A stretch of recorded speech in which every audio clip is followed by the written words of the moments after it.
Booktube, welcome back to my channel. Hey there Booktube, welcome back to my channel. Today we're going to continue a read aloud read along of Maya Angelou's second memoir, Gathered Together in My Name.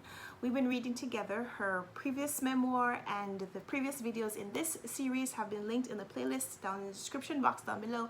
So if you're interested in hearing me read her first memoir, I Know Why the Caged Bird Sings, or previous videos in this series, you can click the links down below and you can start there. Otherwise, today we're going to continue with chapter 14, which in this edition of the book begins on page 65. So I'll read. If you have a copy of the book, you can read along with me.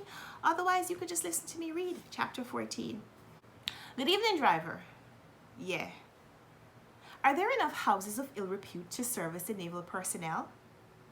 What? I know you're generally paid $4 on a $20 customer. I guess I didn't know. But if after Thursday night, 10 o'clock, you bring clients to this address, you'll be remunerated to the tune of $5 per head. You had to be very careful in speaking to whites, and especially white men. My mother said that when a white man sees your teeth, he thinks he sees your underclothes. I had managed in a few tense years to become a snob on all levels, racial, cultural, and intellectual. I was a madam and thought myself morally superior to the whores. I was a waitress and believed myself cleverer than the customers I served. I was a lonely unmarried mother and held myself to be freer than the married women I met. Hank was the club's erratic bouncer.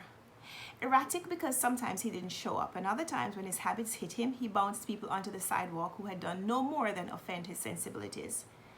He spent a few nights monthly in the drunk tank and was always taken back on his release. The other waitresses hinted that Hank did a few private jobs for the boss. Secretly, I believed the man was afraid of Hank, rightly, for there was no way to anticipate him.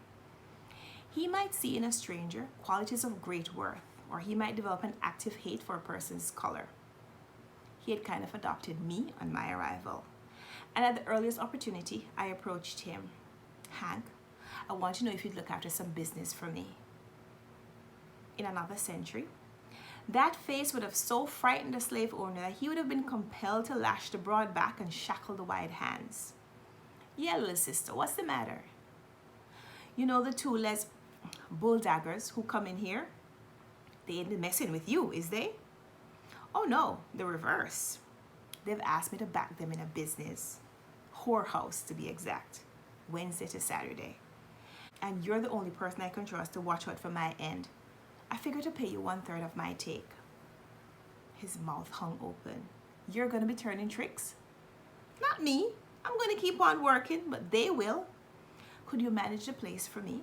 Watch out for the police and keep track of the money. After much repeating myself, he agreed.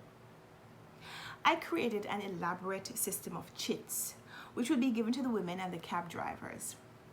At around 2:30 in the morning, Hank was to put on a porch light denoting a clear coast, and I would go in and pay off the workers. I had a vague worry that a sudden large bank account would put the vice squad on my trail. I wasn't afraid of the police since I wasn't turning tricks myself, but I was terrified of how a police investigation would influence Mother Cleo. She'd toss me and my baby out of the house with much damning me to the depths of hell.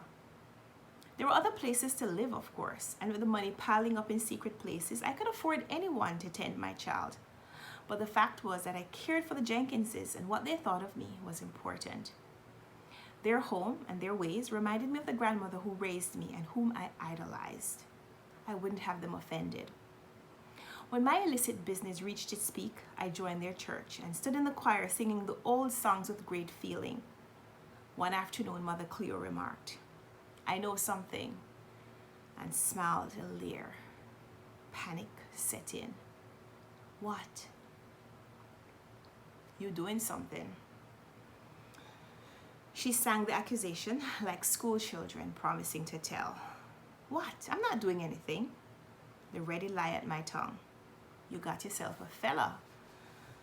Of all things, how could she come up with that?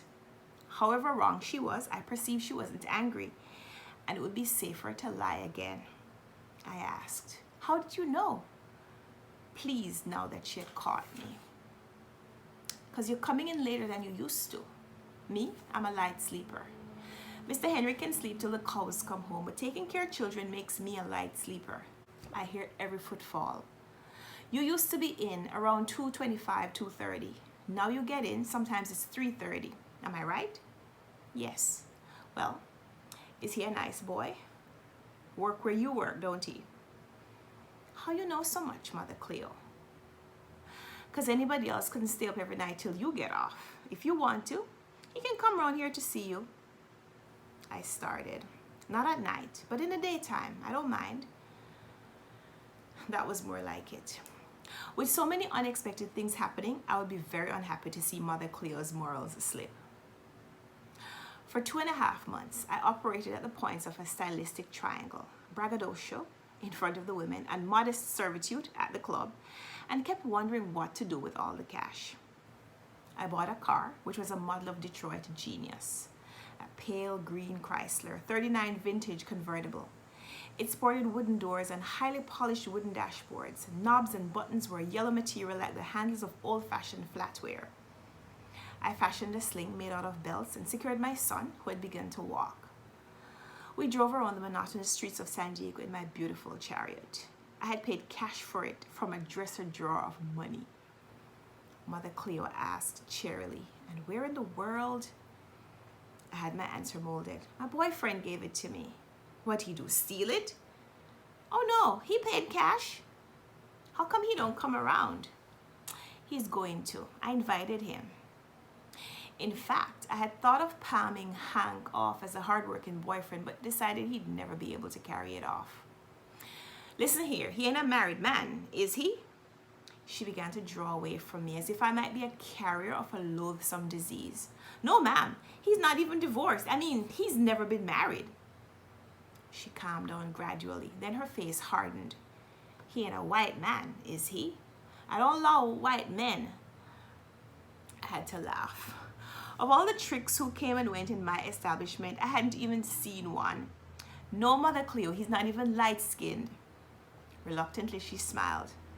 One thing I don't hold with is women messing around with married men. The other is messing around with white men. First one the Bible don't like, second one the law don't like. She could have put her time to greater use concerning herself with my lack of morals rather than with my sexual involvements. Since coming to San Diego, I let no attraction penetrate the invisible widow's weeds I had donned. My love was dead. My love was gone. Married to some stupid ship fitter and living in the mosquito-ridden swamps of Louisiana. Long die and stay dead, my love. That's the end of chapter 14. We'll be back next time for chapter 15. I hope you join me for that next video. But until then, give me a thumbs up if you like this one. Subscribe if you want to see more. Let's talk in the comments. I'd love to know how you're enjoying this part of Maya Angelou's recollections of her life. Maya Angelou, the madame. Let's talk in the comments. I'd love to hear from you. And until next time, happy reading. Bye.